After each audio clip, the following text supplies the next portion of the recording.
Assalamualaikum warahmatullahi wabarakatuh. Dengan saya, Ibu Dwi Novitasari. Di sini kita akan membahas terkait dengan sistem persyarafan. Untuk tujuan pembelajaran kali ini, diharapkan Anda setelah mempelajari sistem persyarafan, paham tentang anatomi dan fisiologi sistem syaraf, bagaimana perkembangan sistem saraf, serta penjalanan impuls dan potensial aksi di sistem saraf. Selain itu, Anda diharapkan juga mampu memahami tentang bagaimana sifat-sifat atau karakteristik dari sistem saraf otonom, simpatis, parasimpatis, serta efek atau respon dari sistem saraf otonom, simpatis, dan parasimpatis. Jadi, ini fokus pembelajaran kita, karena kalau kita bicara sistem saraf, ada banyak sekali sebetulnya yang harus dibicarakan. Nah, ini nanti untuk pembicaraan lebih lanjut bisa masuk ke mata ajar yang lainnya, seperti medikal bedah. Seperti yang kita ketahui bahwa jaringan saraf ini bekerja untuk mempertahankan homeostasis. Jadi sistem saraf akan bekerja sama dengan sistem endokrin untuk menjaga homeostasis di tubuh kita, di sel tubuh kita. Caranya mengontrol setiap kondisi tubuh untuk mempertahankan kelangsungan hidup. Sistem saraf ini bersifat excitable, maknanya dapat dirangsang, sehingga berfungsi untuk menyampaikan impuls, berkomunikasi, dan meregulasi sebagian besar jaringan atau struktur di dalam tubuh. Dia bekerja sama dengan sistem endokrin untuk mempertahankan homeostasis. Sistem saraf juga berfungsi dalam persepsi, perilaku kita, memori, daya ingat, dan menginisiasi semua aktivitas pergerakan. Sistem saraf bekerja dengan cara meningkatkan potensial aksi. Seluruh sel kita melakukan potensial aksi. Agak spesifik untuk sistem saraf. Dan dia bekerja dengan cepat dalam meregulasi perubahan di dalam tubuh. Ya, dalam mempertahankan homeostasis, sistem saraf bekerja cepat dibandingkan dengan sistem endokrin. Kalau sistem endokrin ini bekerja dengan lambat. Sistem endokrin harus melepaskan hormon. Kalau sistem syaraf dia akan terjadi perambatan potensial aksi sehingga dia kerjanya akan lebih cepat. Ini organisasi dari sistem saraf. Ya, di dalam tubuh kita ini adalah organisasi sistem saraf. Pusat dari pengaturan saraf di tubuh itu adalah sistem saraf pusat. Sistem saraf pusat di sini nih, ya, terbagi dari otak dan spinal cord. Ini otaknya, ini spinal cord-nya. Ini adalah sistem saraf pusat. Dia secara fungsi, sistem saraf dibagi menjadi divisi eferen, dia meninggalkan otak, menuju ke ini sistem saraf perifer. Ya, jadi secara struktural, itu adalah sistem saraf pusat dan sistem saraf perifer. Secara fungsi ada eferen dan aferen. Eferen itu meninggalkan otak, ya, dari sistem saraf pusat, koneksinya menuju ke sistem saraf perifer. Kalau aferen itu dari sistem saraf perifer menuju, ya, menyampaikan input ke otak. Ini contoh dari homeostasis, upaya homeostasis, ya. Ada input yang disampaikan oleh divisi aferen, mungkin ada perubahan glukosa, perubahan tekanan darah, akan disampaikan kepada sistem saraf pusat dan akan dijawab oleh sistem saraf pusat menuju organ targetnya melalui divisi eferen. Oke, untuk divisi aferen ini bisa stimulasi secara sensori, contohnya nyeri, atau secara visceral dari organ-organ dalam. Kemudian untuk defisi efferent yang meninggalkan otak, itu terbagi menjadi somatic nervous system, sistem saraf somatik, sistem saraf autonomik. Untuk sistem saraf somatik ini menjadi syaraf motorik. Saraf motorik efektornya adalah skeletal muscle, otot lurik, otot rangka yang bisa kita kendalikan.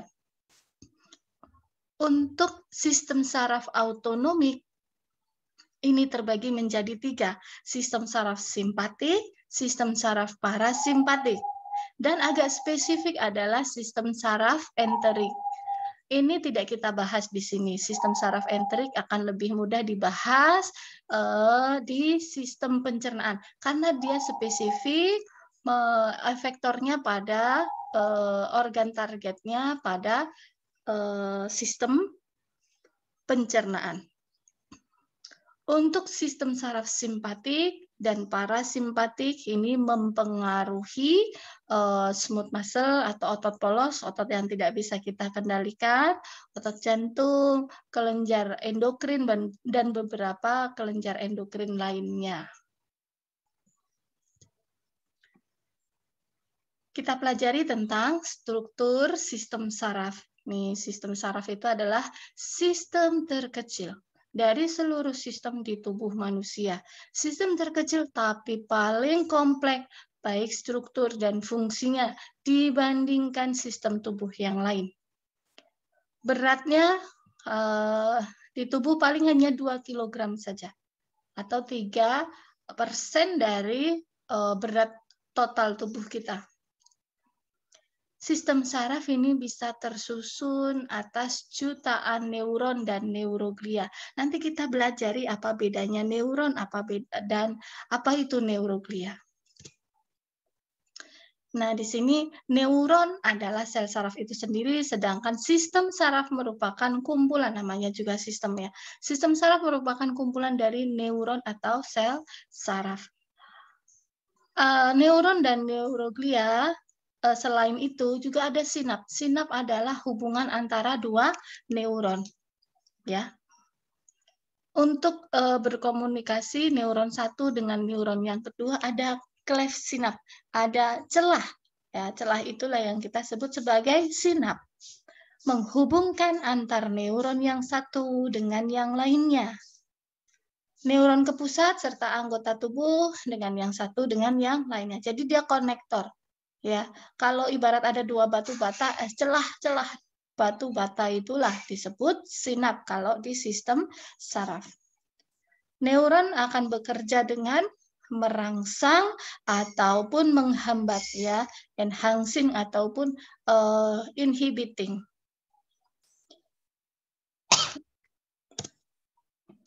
Untuk fungsi dari sistem saraf secara garis besar ada fungsi sensori, integrasi, dan motorik. Tadi ingat ya, defisi dari pembagian saraf secara fungsi. Tadi ada afferent, ada pusat kontrol, dan ada motorik. Ini bisa dibilang kalau fungsi sensori banyak dilakukan oleh saraf afferent, fungsi integrasi ini oleh sistem saraf pusat, dan fungsi motorik ini dilakukan oleh sistem saraf efferent. Kita bahas satu persatu. Fungsi sensori dari sistem saraf, ya, fungsi sensori akan menerima data, menerima rangsangan, menerima input, ya, baik itu yang ditangkap oleh neuron sendiri, oleh glia maupun yang terjadi di sinap. Ya, glia itu adalah penyokong sel saraf yang lainnya. Sinap tadi adalah celah antara 2 sel. Bisa jadi di-trigger oleh obat-obatan ataupun oleh neurotransmitter. Sensori tersebut ini dapat diterima sebagai stimulus internal maupun stimulus eksternal. Apa contohnya? Untuk stimulus internal, contoh ketika darah mengalami peningkatan asam, ya, ada peningkatan pH di dalam darah, maka akan disampaikan ke pusat otak, ya. Reseptor sensori fungsinya menyampaikan perubahan, menyampaikan stimulus internal ataupun eksternal tersebut dibawa ke otak. Untuk stimulus eksternal, contohnya ketika ada nyeri karena memegang duri, maka tangan akan merasakan ketajaman duri tersebut. Itu adalah stimulus eksternal. Untuk fungsi integrasi, ya, fungsi integrasi ini menyatukan, menjawab, yaitu mengintegrasikan semua sensor, semua input, semua rangsangan data yang diterima oleh pusat kontrol. Jadi semua input ini akan diproses di otak, di pusat kontrol. Di otak akan terjadi proses integrasi. Apa yang harus saya lakukan kalau saya menerima rangsangan ini? Ya, ini sebagai fungsi integrasi. Jadi otak akan memutuskan, ya, menjawab rangsangan atau respon yang tadi telah ditangkap oleh fungsi sensori. Respon tersebut akan dikirimkan ke fungsi motorik. Ini fungsi terakhir. Fungsi motorik melalui otak dan spinal cord. Fungsi integrasi ini juga disebut sebagai fungsi persepsi. Yang terakhir adalah fungsi motorik. Jadi tadi sudah kita bahas fungsi sensori, fungsi integrasi, terakhir adalah menjawab rangsangan. Ya, apa yang dilakukan? Menuju organ target apa, ya, terjadi perubahan apa, ini adalah fungsi motorik. Ingat bahwa sistem saraf menjaga homeostasis secara cepat dibandingkan dari sistem endokrin, ya. Integrasi selanjutnya adalah fungsi motorik, terjadi setelah fungsi integrasi telah dilakukan. Setelah otak menerima respon sensori, kemudian mengintegrasikan, ya, terakhir, ya, keputusan atau jawaban dari respon yang diterima, maka akan terjadi fungsi motorik. Bisa di otot, bisa di kelenjar, karena rangsangan dari otak dan spinal cord.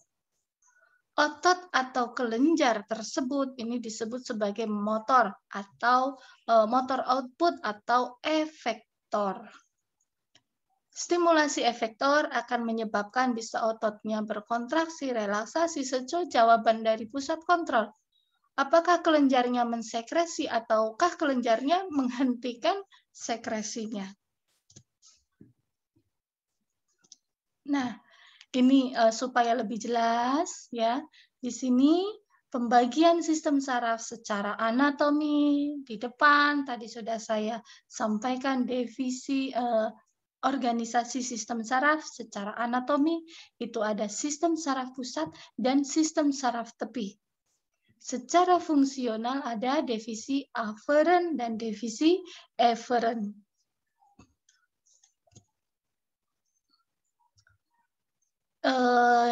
Secara anatomi kita akan pelajari khususnya di sistem saraf pusat. Untuk saraf perifer bisa dipelajari di bahan ajar yang lainnya. Sistem saraf pusat ini terdiri dari brain, otak, dan spinal cord. Otak merupakan control center atau pusat pengaturan utama. Otak merupakan bagian dari sistem saraf pusat, berlokasi di oskranium, di dalam oskranium, tulang tengkorak. Ya, yang terdiri atas 10 sampai 11 neuron saja. Lainnya apa, Bu? Lainnya jaringan penyokong. Ada cairan cerebrospinal dan berbagai glia, neuroglia. Sedangkan spinal cord berkorelasi langsung dengan otak melalui foramen, melalui lubang foramen magnum dari os occipital. Os occipital ini adalah tulang di bagian mata dan dikelilingi oleh tulang dari kolumna vertebralis. Untuk spinal cord ini bisa terdiri dari 100 juta neuron. Sedikit tentang sistem saraf perifer, ini merupakan sistem saraf yang berada di luar sistem saraf pusat. Bagiannya adalah nervus sendiri, saraf, ganglia, kemudian ada enteric plexus, ada reseptor sensori. Sistem saraf perifer ini tadi saya ingatkan kembali merupakan jaringan saraf selain otak dan spinal cord. Fungsinya menerima rangsang, menghantarkan informasi sensorik, serta membawa perintah motorik. Jadi fungsinya dia sebagai fungsi sensori dan fungsi motorik. Berkas akson atau serat dari saraf, nanti kita pelajari akson itu yang mana ya, membawa informasi sensorik dan perintah motorik tersebut. Setiap berkas saraf berhubungan dengan pembuluh darah dan jaringan ikat. Ya. Nervus yang keluar dari otak itu disebut sebagai saraf kranial, sedangkan nervus yang keluar dari medula spinalis ini disebut sebagai saraf spinal. Saraf kranial bisa banyak, ada bahan ajar yang lainnya ya. Sistem saraf kranial ada 12, bisa dihafalkan. Belum lagi saraf spinal ada banyak. Oke, kita bahas untuk sistem saraf perifer. Nervus adalah gabungan dari ratusan sampai dengan ribuan akson yang berhubungan dengan jaringan koneksi dan pembuluh darah yang berada di luar otak dan spinal cord.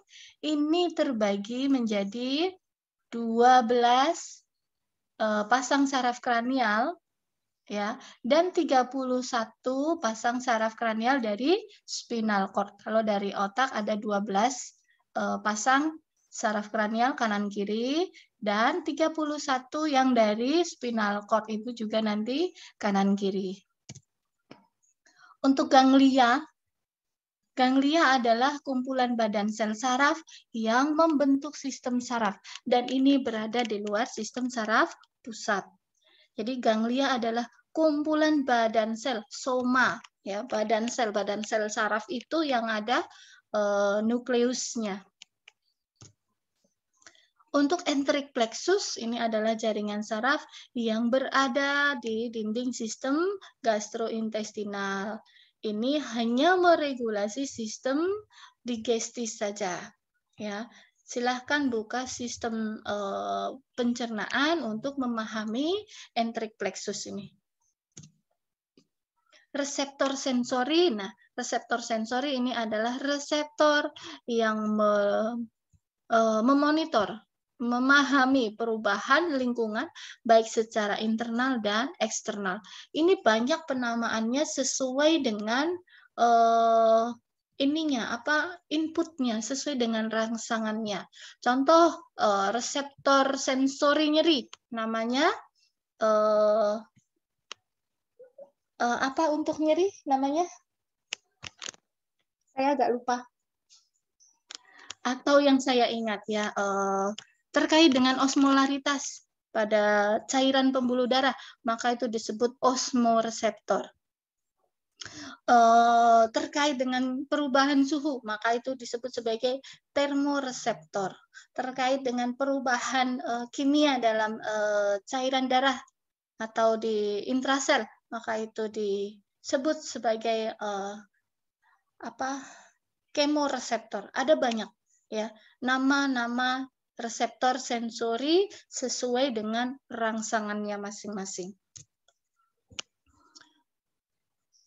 Untuk jaringan saraf ya, Jaringan saraf terdiri dari dua tipe, yaitu neuron dan neuroglia.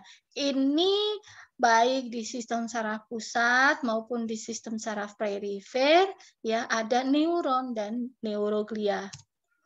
Untuk neuron ini adalah sel saraf itu sendiri merupakan sel yang melakukan proses rangsangan, ya, electrical excitability. Mempunyai kemampuan untuk berespon terhadap stimulus yang masuk, yang diterima, dan merubahnya menjadi potensial aksi di sepanjang permukaan membran neuronnya. Inputnya bisa saja ada releasing dari asetilkolin, itu termasuk neurotransmitter. Nah, asetilkolin akan ditangkap di reseptornya, di sinap, ya, maka akan terjadi perubahan potensial aksi di sel saraf tersebut atau neuron tersebut. Untuk anatomi neuron, saya mengingatkan kita mereview, ya. Satu neuron itu ada nukleusnya, ini bodinya, ini badan selnya, kemudian ini ada dendrit, ya. Ada dendrit. Kemudian ada ini akson. Akson ini bisa memiliki selubung mielin, ya. Yang biru-biru ini adalah selubung mielin, di mana satu selubung mielin ini disebut juga sebagai sel safwan. Nah, ada juga akson yang tidak ada selubung mielinnya, ya.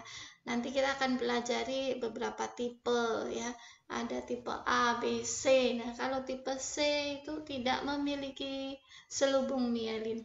Di antara satu sel safwan dengan satu sel safwan itu ada yang tidak diselubungi selubung mielin, namanya nodus Ranvier. Nodus Ranvier ini yang banyak terdapat ion channel, ada natrium, ada kalium, ya. Ion channel ada di nodus Ranvier. Kemudian ini adalah jalur transmisi, ya, dari bodi ke akson, nanti akan sampai ke akson terminal.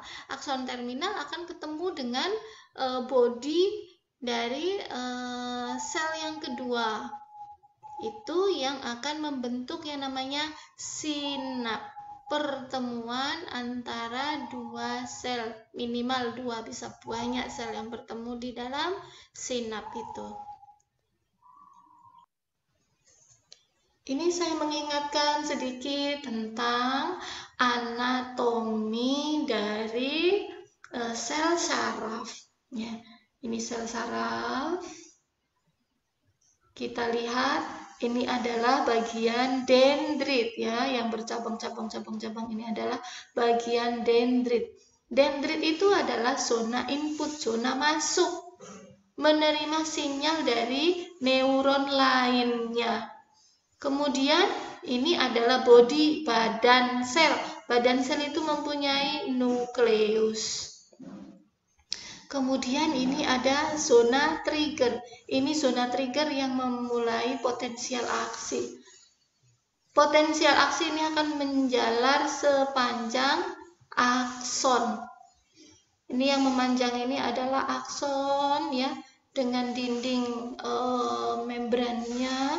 Ini adalah disebut sebagai zona konduksi. Di sini akan terjadi potensial aksi merambat terus, ya, sampai ke akson terminal.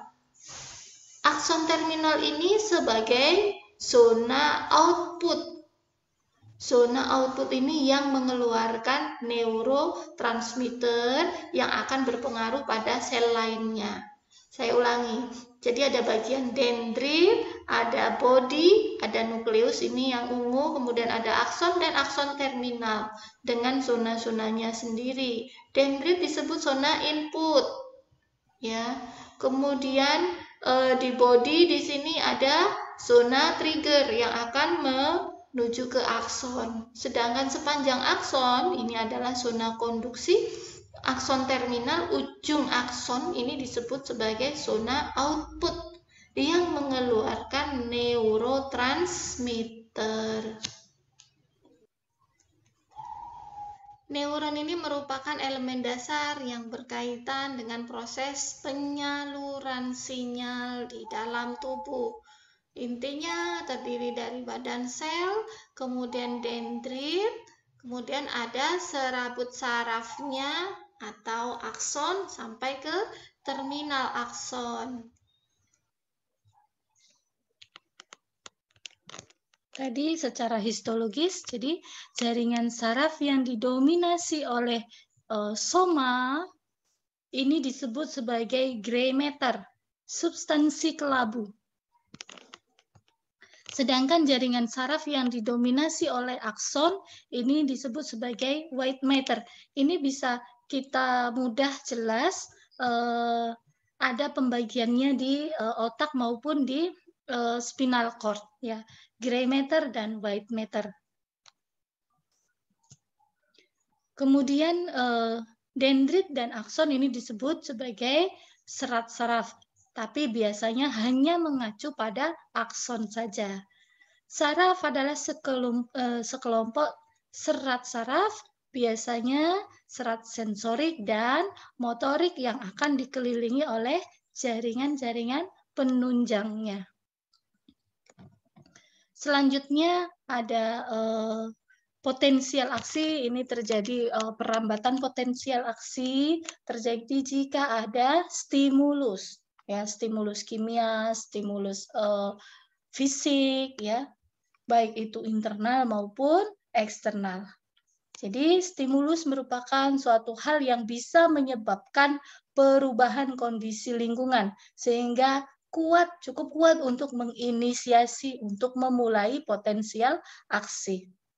Potensial aksi merupakan sinyal elektrik yang mempropaganda, menyebabkan aksi dari sistem saraf tergantung organ yang akan dirangsang. Bisa muscle, bisa otot, maupun juga kelenjar. Untuk bagian saraf, kita bahas tentang soma atau badan sel. Ini merupakan bagian inti dari neuron karena di dalamnya ada badan sel, yaitu ada nukleus yang dikelilingi oleh sitoplasmanya, cairan, ya, cairan intraselulernya. Selain itu, di dalam soma, di dalam badan sel juga terdapat berbagai organela seluler, organela yang wajar, ya. Ada nukleus tadi, kemudian ada sitoplasma, cairan selnya, ada lisosom, mitokondria, ribosom, kompleks Golgi, serta retikulum endoplasma kasar. Ini organela nyaris sama dengan sel yang lainnya, sel pada umumnya. Soma juga kadang-kadang membentuk suatu kelompok yang tadi disebut sebagai ganglion. Kalau ganglion di susunan sistem saraf pusat itu disebut sebagai nukleus, kalau di sistem saraf perifer kita menyebutnya sebagai ganglion. Berikutnya adalah dendrit. Pada sel saraf, dendrit ini berbentuk seperti pohonnya. Ini dendritnya nih, ya. Karena bentuknya seperti pohon, maka sesuai dengan fungsinya, yaitu fungsi dari dendrit adalah menerima input, menerima rangsangan. Berikutnya ini adalah akson, ya. Ini yang ekor ini adalah akson, merupakan bagian akhir dari sel saraf, berfungsi menyampaikan pesan dari satu neuron ke neuron lainnya. Terdapat bagian yang disebut sebagai inisial segmen, ya.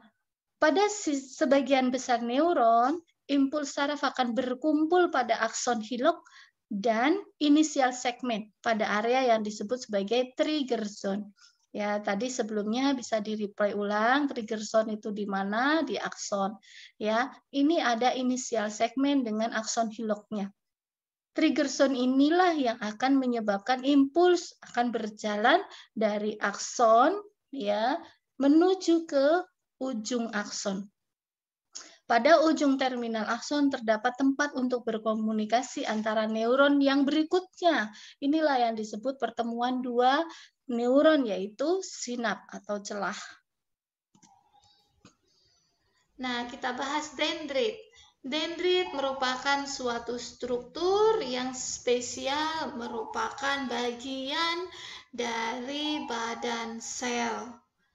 Sedangkan akson merupakan bagian dari neuron yang biasanya akan berakhir atau membentuk suatu sinap. Ya, jadi dia yang akan membentuk suatu sinaps dengan badan sel lainnya atau dendrit yang lainnya.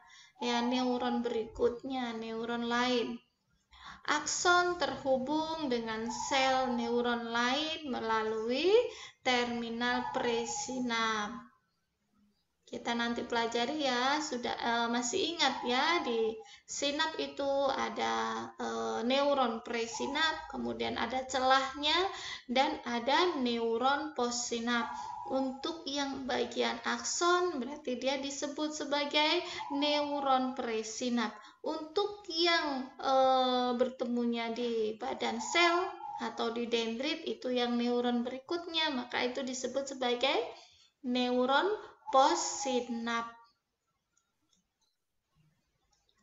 Mengingatkan kembali bagaimana transmisi impuls pada neuron ya.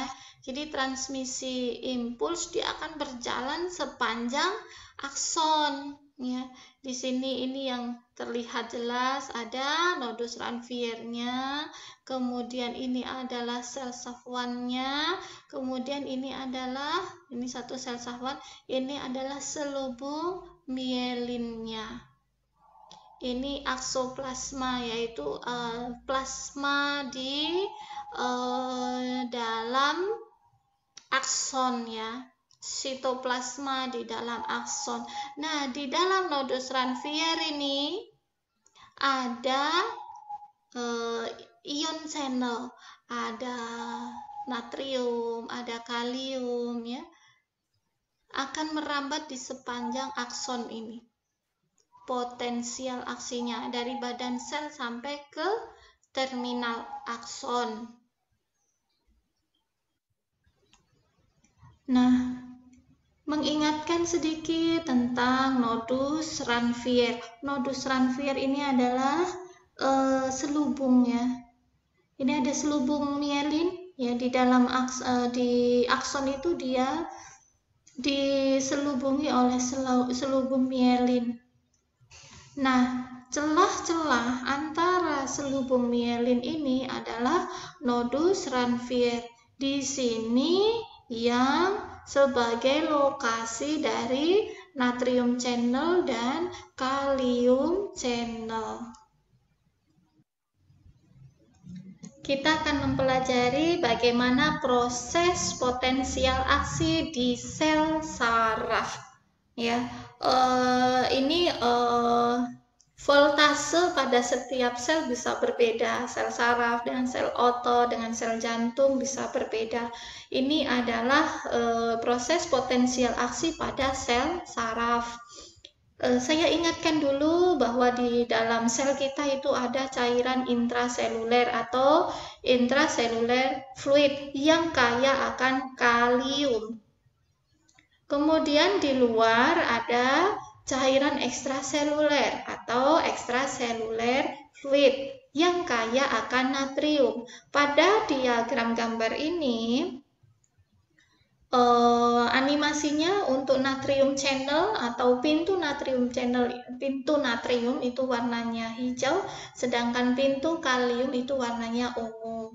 Kemudian kita pelajari ada resting potensial. Resting potensial itu tidak terjadi influx baik natrium masuk ke sel ataupun keluarnya kalium ke cairan ekstraseluler. Pada sel saraf ya, resting potensialnya itu di ambang minus 70 milivolt. Kemudian untuk threshold potensialnya batas untuk memulai potensial aksi ini di sekitar minus 40 ya. Kemudian puncak dari maksimal voltase natrium menyebabkan depolarisasi pada dinding sel neuron adalah plus 30. Gitu ya. Oke, kita pelajari yang pertama. Fase pertama, ketika ada event, ada peristiwa yang men-trigger ya, men-trigger terjadi depolarisasi. Depolarisasi itu adalah penambahan muatan positif di dalam dinding sel. Ya, ada suatu event yang memimpin proses berjalannya depolarisasi. Ketika terjadi peningkatan mencapai pada threshold potensial, batas untuk memulai potensial aksi, maka natrium, gerbang natrium akan terbuka. Natrium dengan muatan positifnya natrium dengan muatan positifnya akan masuk ke dalam sel sehingga meningkatkan muatan positif ya, depolarisasi sampai pada positif 30 mV. Ini harus dikembalikan karena sudah terlalu banyak positifnya di dinding sel neuron. Maka harus dikembalikan. Cara mengembalikannya dengan tutup gerbang natriumnya. Ya, tutup gerbang natrium. Kemudian buka, ini tadi pada fase depolarisasi setelah tercapai ambang 30 mV, tutup gerbang natriumnya. Yang dibuka adalah gerbang kalium. Ini kalium untuk mempertahankan homeostasis voltase di dinding membran sel neuron. Kalium harus dikeluarkan. Kalium juga muatan positif. Keluarkan karena kita kelebihan muatan positif di dalam sel neuron. Kalium keluarkan ke cairan ekstraseluler, menurunkan ya muatan. Kemudian turun terus ya di membran sel, akan terjadi penurunan muatan sehingga menjadi negatif. Kembali pada posisi negatif 7. Ketika terjadi negatif 70, di bagian tersebut akan istirahat ya, resting potensial. Nah, saya ulang kembali bagaimana tahapan potensial aksi di sel neuron. Resting potensial itu posisi semua gerbang ion tertutup, baik natrium maupun kalium. Ketika ada sesuatu yang men-trigger meliding, maka ambang natrium ini akan terbuka. Natrium akan masuk ke dalam sel menyebabkan depolarisasi, penurunan listrik ya, sampai positif 30 mV. Ini merupakan awal dari potensial aksi. Pada puncak potensial aksi, gerbang natrium akan menutup, dia akan di-stop untuk masuk ke sel. Gantian, gerbang natrium yang gerbang kalium yang teraktivasi, kemudian kalium akan keluar, meninggalkan sel, menyebabkan repolarisasi sampai ke resting potensial. Kalau ini terlihat di seluruh badan akson, ya. Jadi badan akson dengan muatan negatifnya di dalam cairan intraselulernya ini cairan intraseluler, yang di sini adalah cairan ekstraseluler. Cairan ekstraseluler kaya akan natrium, sedangkan di dalam kaya akan kalium. Untuk memulai potensial aksi, natrium akan influx banyak masuk banyak masuk ke dalam intraseluler sehingga menyebabkan kelebihan muatan positif. Ini yang akan dikeluarkan, diseimbangkan oleh kalium keluar dari sel. Dan ini proses yang berjalan kontinu di sepanjang akson sampai menuju ke akson terminal. Ya, jadi proses yang terus keluar masuk sampai ke akson terminal. Selanjutnya kita bahas klasifikasi neuron secara struktur.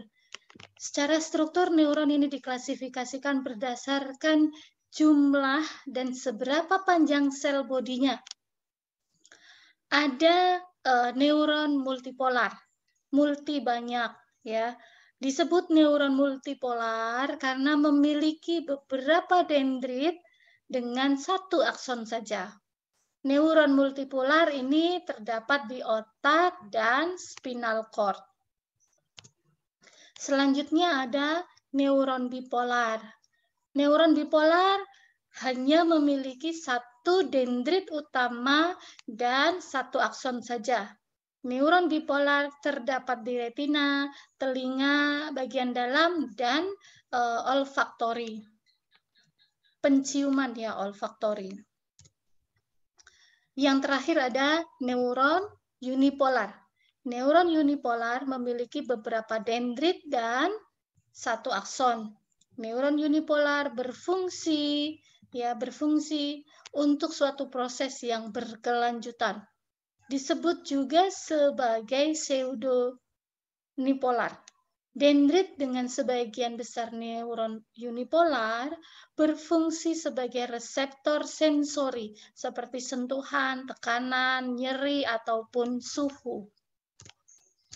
Ini gambar dari neuron multipolar, ya. Ada dendritnya banyak dengan sel bodinya, somanya. Kemudian memiliki aksonnya. Bipolar, dendritnya 2, bodinya 1. Ya, sedangkan neuron unipolar, badan selnya 1, kemudian aksonnya ada 2. Ini perbedaan dari neuron multipolar, bipolar, ya, dan unipolar. Secara fungsional diklasifikasikan berdasarkan arah input dan dihubungkan dengan sistem saraf pusat. Ya, kita ulangi sedikit. Neuron aferen itu disebut sebagai neuron sensori. Pada neuron aferen, potensial aksi akan mencapai akson dan akan diteruskan. Ya, jadi dia menuju sistem saraf pusat melalui saraf kranial ataupun spinal. Sebagian besar neuron aferen itu neuron sensori merupakan neuron unipolar. Untuk serabut saraf aferen, sistem saraf tepi yang menghantarkan informasi ya secara sensorik dari reseptor ya mungkin di kulit ataupun di organ dalam ya, di jaringan, organ perifer menuju ya. Intinya menuju ke sistem saraf pusat. Ya, jadi dia berfungsi sebagai neuron sensorik. Untuk reseptor adalah struktur sensorik yang mendeteksi adanya perubahan lingkungan. Ya, tadi ada reseptor suhu, termoreseptor. Oh ya, reseptor nyeri namanya nociceptor. Reseptor yang terkait dengan tekanan, bisa baroreseptor, ada banyak nama reseptor. Reseptor dapat berupa neuron, biasanya berupa dendrit atau sel khusus dari jaringan lain. Contohnya adalah sel marker di epidermis.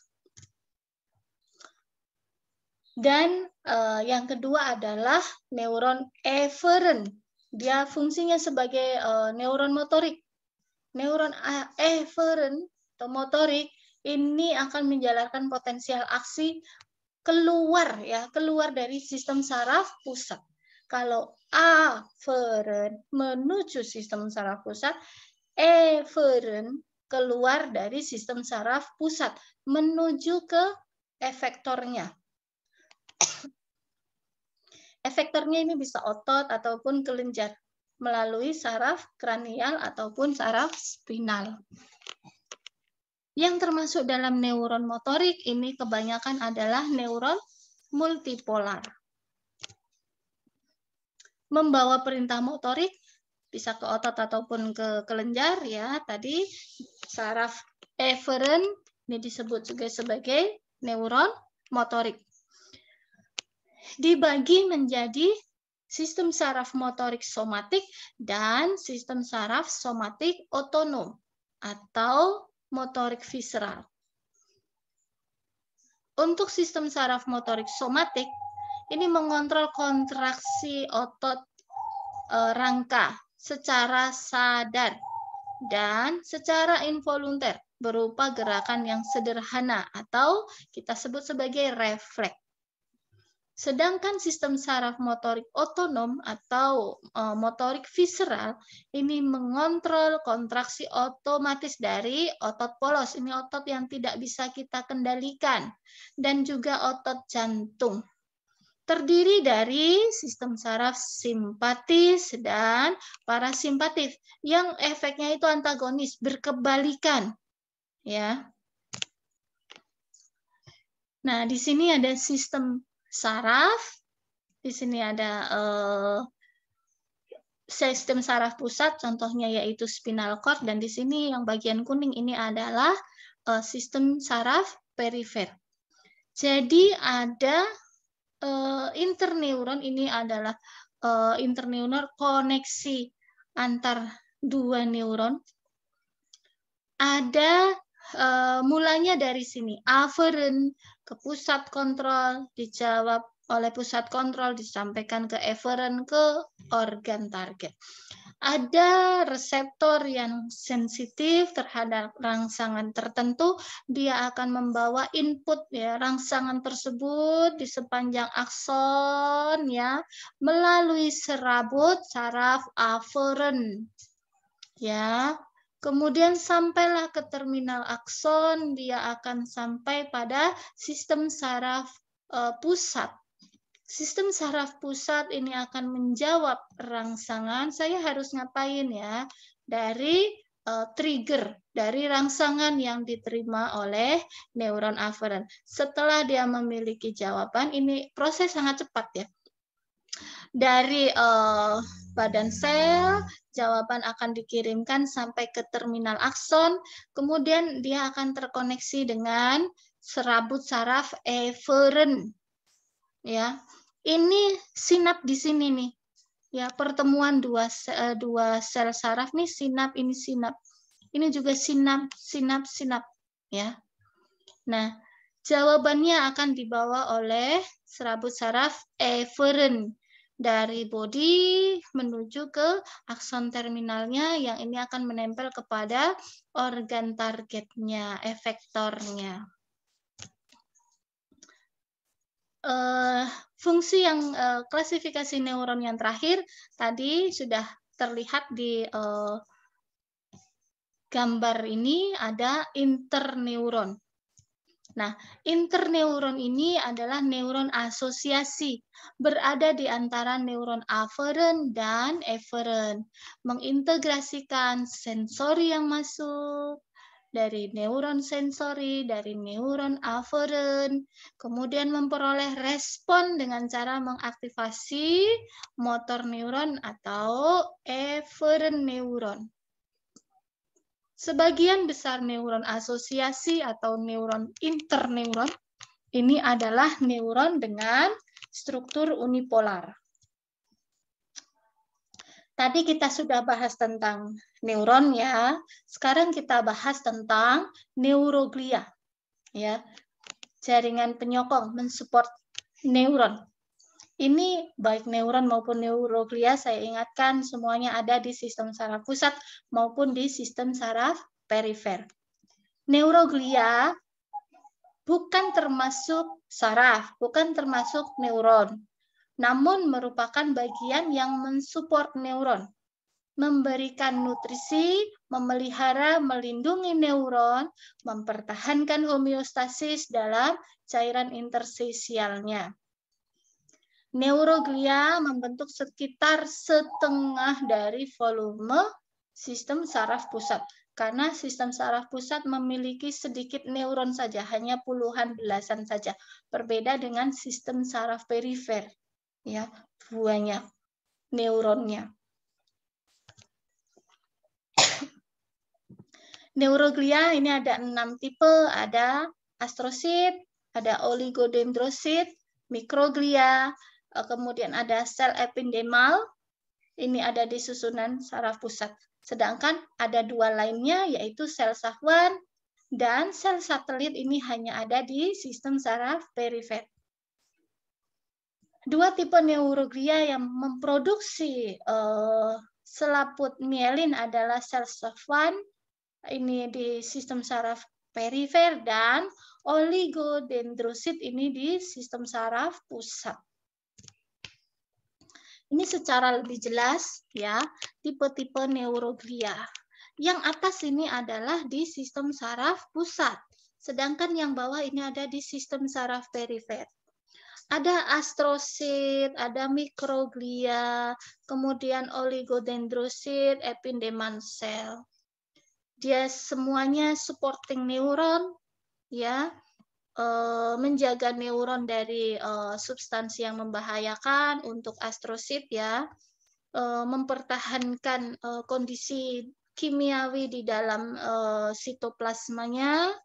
Kemudian kalau mikroglia memproteksi susunan saraf pusat dari mikroba, ya. Kemudian dia sering bermigrasi ke area-area injury, area sel neuron yang mengalami kerusakan.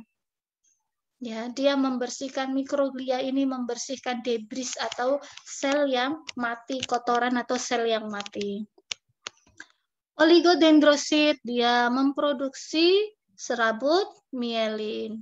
Kemudian sel epidemal ini membagi, ya, dia membagi otak dalam ventrikelnya. Dalam ventrikel nanti bisa dibaca ventrikel-ventrikel di otak itu ada apa saja. Kemudian untuk sistem saraf pusat sudah kita pelajari, sistem saraf perifer, tipe neuroglianya ada 2, sel sahwan ini untuk memproduksi selaput mielin, dan sel satelit dia mensupport neuron dari sistem saraf perifer. Nah, ini pembahasan lebih lanjut. Astrosit yaitu adalah sel neuroglia terbesar, paling banyak. Ini seperti bintang, mempertahankan brain barrier blood, astagfirullah, B3, brain blood barrier, sawar darah otak yang memisahkan otak dengan sirkulasi secara umum. Ini membentuk struktur dari sistem saraf pusat, mengatur kadar ion dan nutrien, memperbaiki dan mencegah jaringan saraf dari injury. Astrosit seperti bintang, fungsinya ini mempertahankan sawar darah otak. Berikutnya ada oligodendrosit, melapisi akson dengan membentuk lapisan atau selaput mielin. Gap antara mielin akson ada tadi nodus Ranvier, ya. Kemudian ada mikroglia. Mikroglia melindungi sistem saraf pusat dari debris, jadi dia memfagosit, ya, sisa-sisa debris demen, ya, ataupun sel yang mati. Untuk sel epidemal ini sel yang melapisi dinding ventrikel otak, ya. Ada pembagian-pembagian otak, ya, kita sebut sebagai ventrikel otak. Nah, ini yang melapisi dinding ventrikel adalah sel epidemal. membentuk, memonitor, dan membantu sirkulasi cairan cerebrospinal. Ini bentuknya ya. Nah, ini astrosit yang seperti bintang. Sel epidemal inilah yang membatasi ventrikel otak. Kemudian mikroglia ini yang bisa memfagosit debris ataupun sel yang sudah mati. Kemudian oligodendrosit ini yang memproduksi, yang membentuk selaput mielin. Ini adalah sel sarafnya, yang kuning besar ini adalah sel sarafnya. Ini adalah neuroglia, ya, neuroglia, dan ini ya sel epidemal juga neuroglia. Paham ya perbedaannya ya? Kalau ini adalah otak, ya, ini satu bagian dari ventrikel, ini adalah sel saraf, ini sel saraf, ya. Ini adalah sel saraf. Nah, astrosit ini yang kecil, dia sebagai fagositosis, melakukan fagositosis, membersihkan ya dari sel yang mati. Oligodendrosit dia yang membentuk serabut mielin, ya, oligodendrosit. Kemudian ada sel mikroglia juga. Kemudian ini adalah sel epidemal yang melapisi ventrikel otak. Sebentar. Yang mikroglia yang mendebris, yang memfagosit debris ya. Untuk astrosit ini mempertahankan sawar darah otak. Oke, saya koreksi. Next. Berikutnya adalah neuroglia di sistem saraf perifer. Ada dua saja sel sahwan, dia membentuk mielin. Kemudian sel satelit mensupport ganglia yang berada di dekat badan sel, ini disebut sebagai ganglion. Apa itu mielin? Mielin tadi diproduksi oleh oligodendrosit maupun oleh sel sahwan. Fungsi mielin adalah melapisi, ya, melapisi akson. Lapisan berupa lipid dan protein yang menyelubungi akson. Akson yang dilapisi oleh mielin ini disebut sebagai akson bermielin. Kalau yang tanpa mielin, ya maka disebut sebagai akson tidak bermielin. Mielin pada akson berfungsi meningkatkan kecepatan konduksi saraf, ya. Jadi potensial aksinya cepat, ya. Kalau dengan mielin. Sel sahwan mulai membentuk mielin sejak perkembangan bayi. Jumlah mielin akan bertambah seiring pertambahan usia, maka bayi pun akan menjadi semakin pintar, ya, karena mielinnya semakin berkembang. Semakin meningkatnya jumlah mielin akan meningkatkan konduksi impuls. Oleh karena itu, bayi maupun anak-anak koordinasi motoriknya masih belum sempurna, tetapi dengan pembentukan mielin yang terus berlanjut sepanjang usia, maka nanti koordinasinya akan menjadi semakin baik. Perbedaan perambatan pada sel bermielin dengan yang tidak, ya. Perambatan pada sel yang tanpa mielin, ya. Yang tanpa mielin, perhatikan pada detik pertama, sama-sama detik pertama, ini akson helix ini ada perambatan potensial aksi dari badan sel pada 5 detik, ya. Ini potensial aksinya pada serabut saraf yang bermielin dan tidak bermielin belum terlalu terlihat perbedaannya, tapi pada 10 milidetik, ya. Ini potensial aksi yang pada sel tanpa mielin, sedangkan potensial aksi yang dengan mielin dia sudah sampai, nyaris sampai pada akson terminal. Ya, sangat cepat potensial aksinya. Maka orang akan semakin pintar kalau sarafnya bermielin. Ya. Oke. Next, itu secara umum dari sistem saraf. Sekarang kita akan sedikit fokus kepada sistem saraf pusat.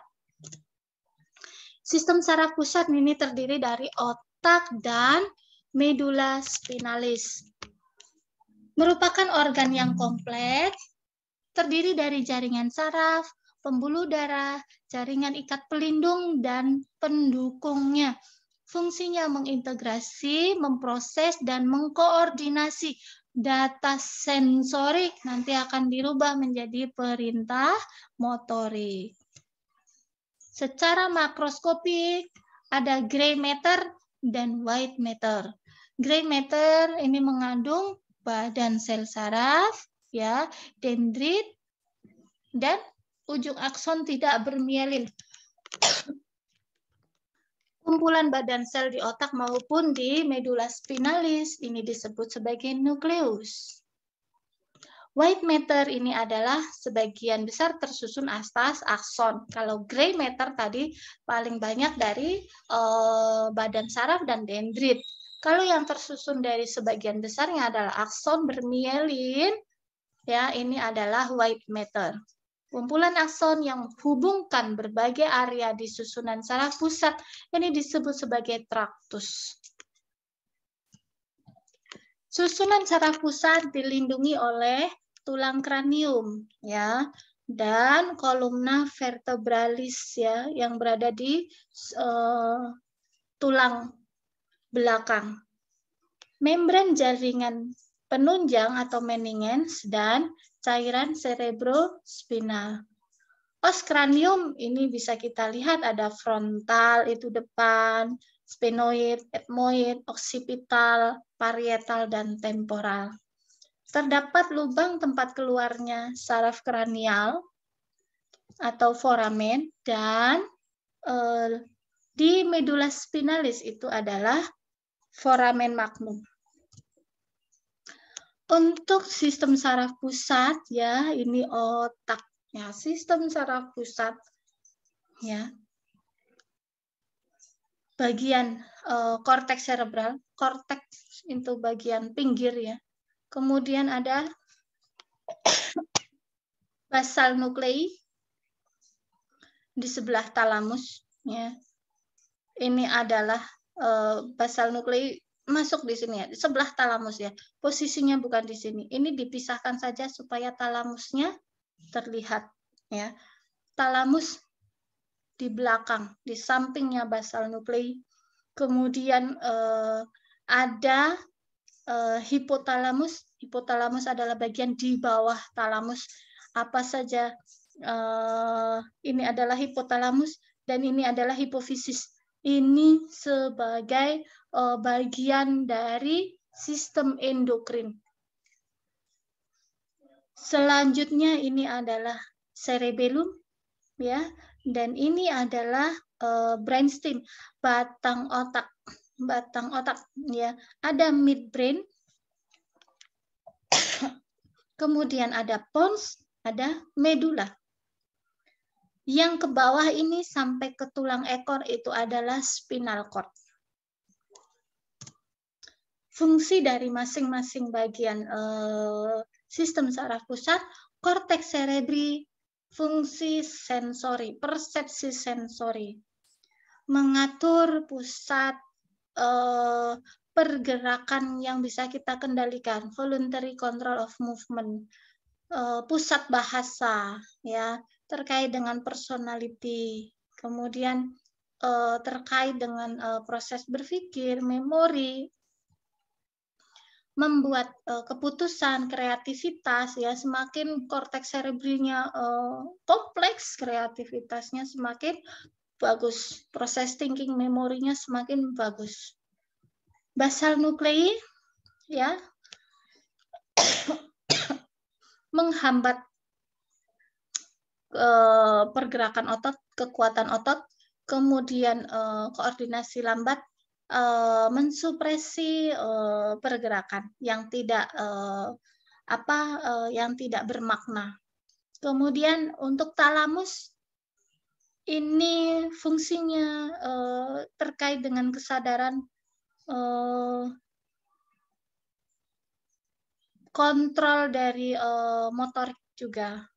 Hipotalamus ini fungsinya mengontrol temperatur, ya, rasa haus, mengontrol urin output, dan mengontrol food intake, asupan makanan. Ya, oh saya lapar, nah itu dikontrol oleh hipotalamus. Dia juga berfungsi sebagai sistem endokrin.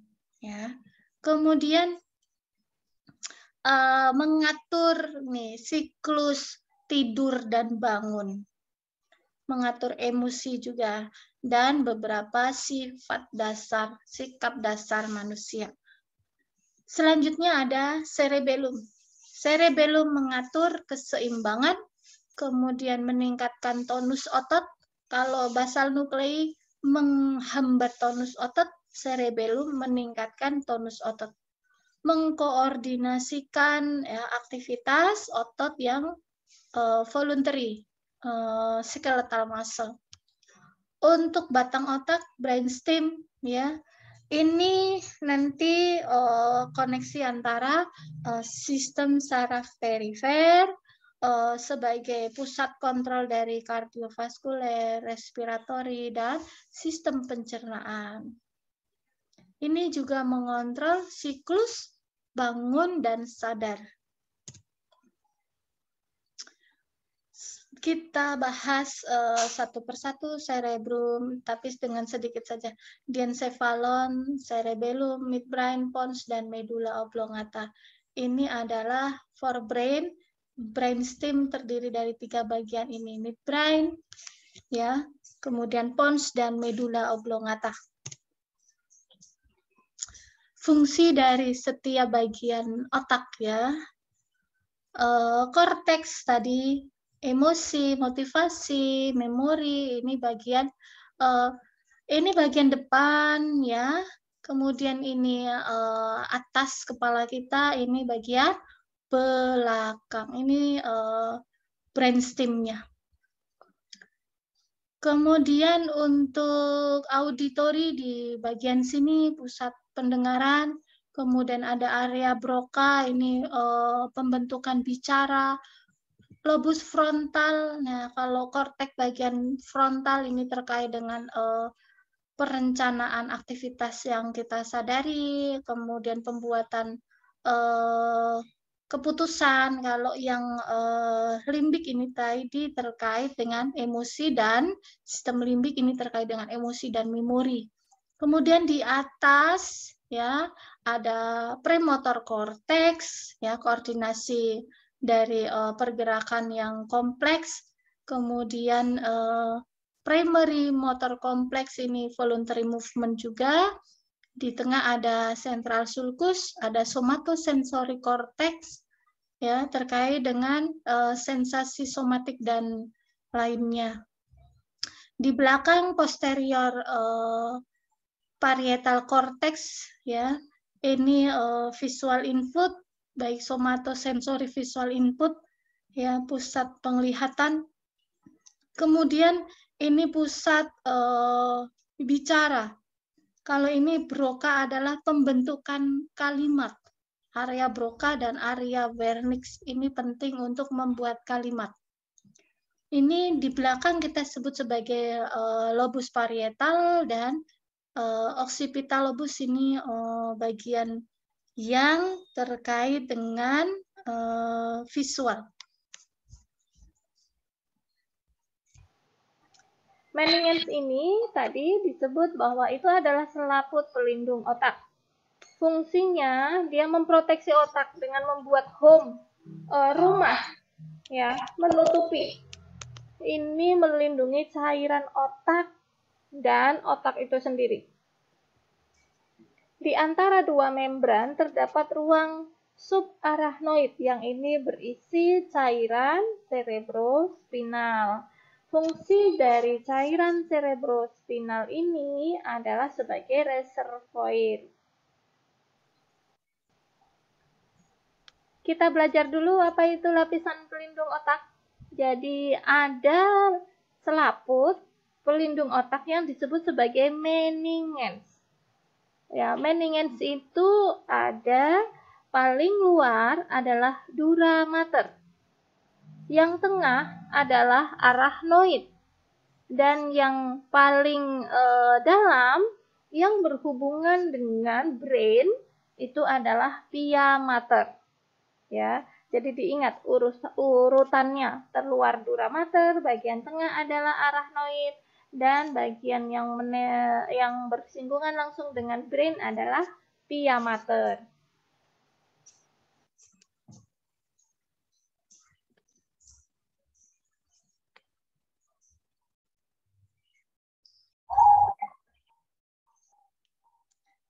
Ini bagian dari cerebellum, dia mengatur postur dan keseimbangan.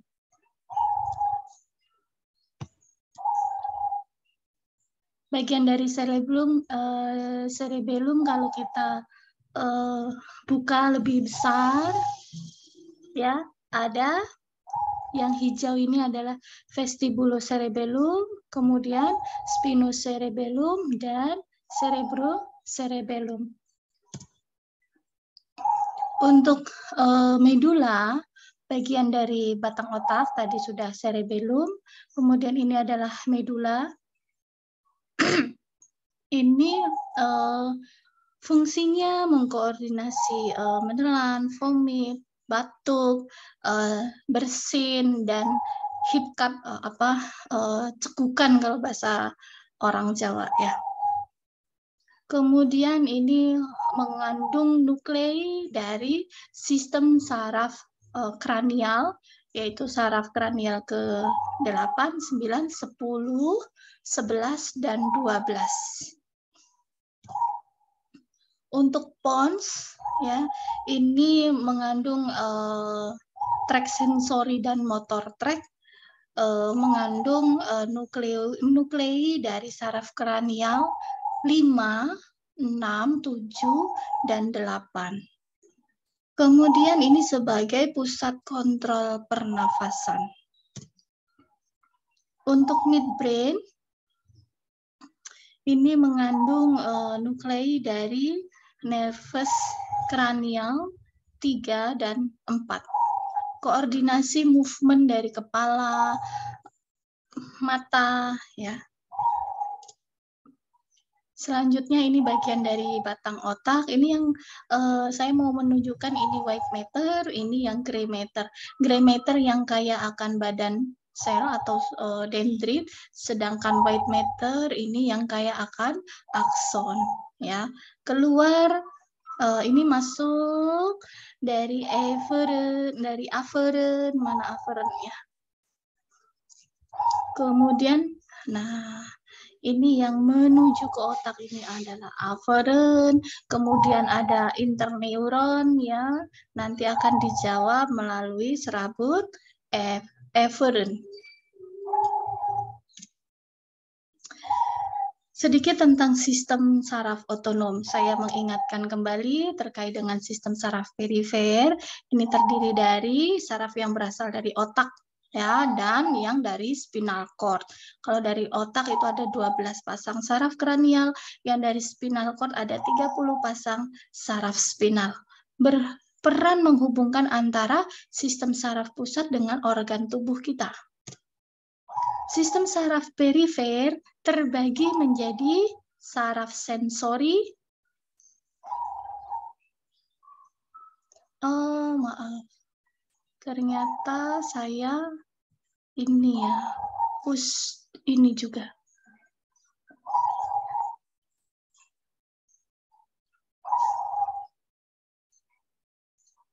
Saya ralat dulu, saya akhiri, nanti saya sambung di yang kedua.